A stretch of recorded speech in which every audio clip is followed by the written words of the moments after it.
afternoon, Cross Timbers. Today is Wednesday, November 28th, 2012. This is Texan TV News from Tarleton State University campus in Stephenville, Texas, and I am Kelly Wolf. In today's headlines, workers raise first section of new Chernobyl shelter. A federal judge orders tobacco companies to admit their deceit. Texas wants to seize polygamist ranch. The Dublin School Board lowers lunch prices. An A&M freshman is a Heisman hopeful. And we have a preview of the tomorrow's campus jazz concert. Now, today's international, national, and Texas news from the Associated Press. At the Chernobyl nuclear power station in the Ukraine, workers have raised the first section of a structure that will eventually cover the nuclear reactor in that area. Officials Tuesday said this is considered a significant step in the effort to clean up the remnants of the 1986 explosion. The goal of the European Bank for Reconstruction and Development, which is leading the project, is to move the shelter over the building containing the destroyed reactor. This will allow work to be done on the reactor and for the disposal of radioactive waste. The completed shelter will be higher than the Statue of Liberty. This segment is only one of two that will be built over the reactor building. The project is expected to be completed by 2015. In Washington Tuesday, a U.S. district judge ordered tobacco companies to publish statements regarding their deception of the dangers of smoking. The tobacco companies replied saying that the statements were forced public confessions and were designed to shame and humiliate them. The U.S. District Judge Gladys Kessler said that this court made a number of explicit findings that the tobacco companies perpetuate fraud and deceive the public regarding the addictiveness of cigarettes and nicotine. Beginning next month, tobacco companies and the Justice Department will meet to decide how to implement the corrective statements. The Texas Attorney General's office filed a seizure warrant in Schleicher County today for ownership of Warren Jeff's polygamous ranch. The ranch is a 1,600-acre property owned by the Fundamentalist Church of Jesus Christ of Latter-day Saints. A spokesman for the Attorney General's office said that the court filings don't mean that the members living there must leave immediately. Jeffs was convicted last year for sexually assaulting two of his underage brides. Jeffs is serving life in prison but is still trying to lead his church. According to the Stephenville Empire Tribune, the Dublin School Board lowered the cost of its cafeteria meals and hired a new math teacher. Rebecca Owens will be a teacher at the intermediate school for the remaining school year. Older students were paying more for school meals than kindergartners for the same amount of food.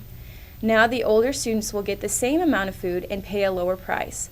The superintendent reporting a 100% rating for highly qualified teachers at all of the district's campuses. Texan TV News staffer Sam Norman recently interviewed Greg Ball to get more information about the upcoming jazz concert. The concert is tomorrow from 7:30 to 9 p.m. in the Fine Arts Building. Tickets are $5 for adults and are free with a Tarleton ID. Tickets will go on sale 1 hour before the concert. Tell me a little bit about the jazz program here at Tarleton State. All right, well, we have two full big bands. And by big bands, there's 20 people in each group. There's a saxophone section, trombone section, trumpet section, and rhythm section. And the rhythm section is piano, drum, bass, guitar, and there's 5 in each section. Adds up to 20. And that's kind of the traditional layout for a big band, has been since the early 20s, really. So there's been a lot of literature written for that ensemble over the last nearly 100 years. And I try to do a lot of from every era. I go back and play stuff from the 20s. This concert is unusual that I'm doing a bunch of new material, but usually I try to do some very traditional things and some more contemporary things. And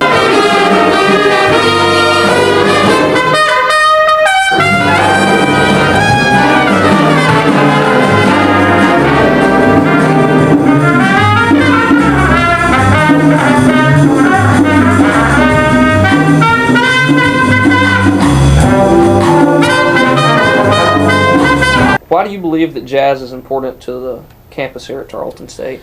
Well, first of all, I believe jazz is an important period in our country. It's recognized worldwide as one of America's only indigenous art forms. I mean, the jazz had its beginnings in the United States, and only could have had its beginning in the United States because of the influences of immigrants from Europe that came here and the African slaves that were brought here. That mix-up of all those cultures helped create what jazz is, as well as almost all of our pop music forms. But jazz became more of an art form than rock and roll and country and bluegrass and all the others. Jazz is recognized more of an art form than those other popular styles. And so from that standpoint, I think it's important just to keep jazz alive in the United States, period. On this campus, for all those reasons stated, but jazz is important on several different levels because we're in we're the cowboy capital of the world, of the country, certainly, of the state of Texas, certainly, and so we're kind of bucking the trend a little bit. Having a jazz band that's as popular as we are, I think, is really, really important. Just gives people something else to listen to. I mean, you can go hear country in bars around town almost any night of the week you want to. You know, there's only so many times, so many places you can hear live jazz, and it's really important to hear it live.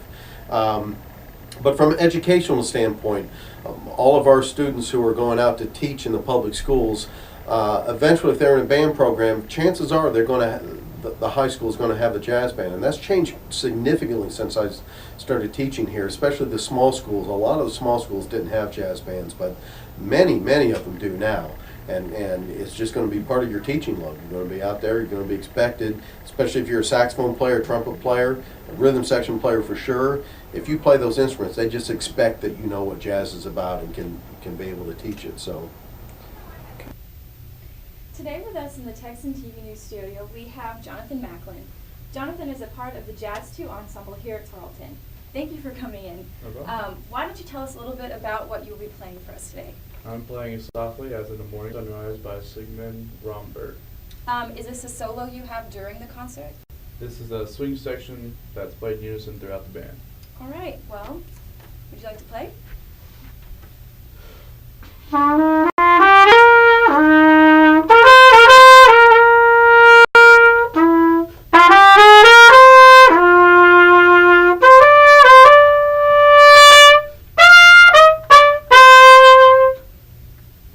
Thank you, that was awesome. Okay. Again, thank you for giving us a little glimpse into what we were expecting on Thursday. Again, the concert is Thursday night at 7:30 in the Fine Arts Building. And now for today's entertainment news with Kiana Perez and the current winter trends by Tarleton students.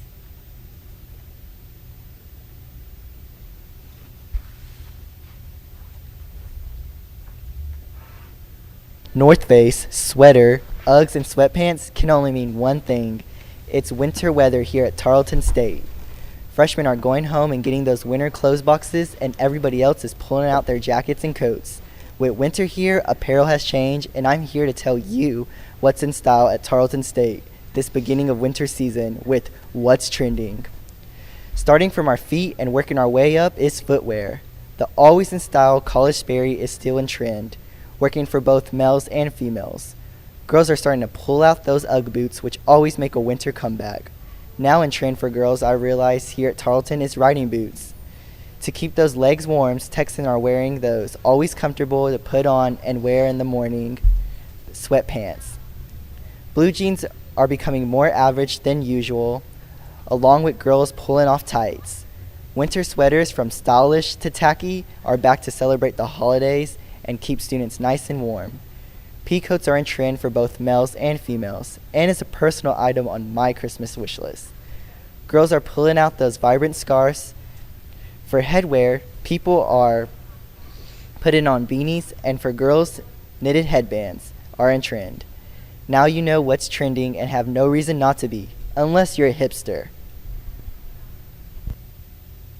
In sports, a freshman has never won the Heisman Trophy, but the Associated Press is reporting that Texas A&M's quarterback Johnny Manziel may change that. Manziel has had an outstanding season so far. The freshman has racked up 4,600 yards of total offense and 43 touchdowns this season. Manziel secured himself as a frontrunner in the race for the Heisman with a stellar performance in the win over number 1 ranked Alabama. Voters have been weary of voting for freshmen in past years, but that might be changing soon. The fact that Manziel is a redshirt freshman could work to his advantage in winning this award. Today's forecast is sunny with a high of 69 with a south wind of 10 to 15 miles per hour. Today's broadcast was produced by Paul Falgren, Sam Norman, and Katie Gibbs. You can follow us on ustream.tv/user/Texan News Service. Don't forget to tell your friends about us and become a fan of Texan TV News on Facebook. I am Kelly Wolf. Tune in tomorrow for the latest news from Tarleton State University campus in Stephenville, Texas.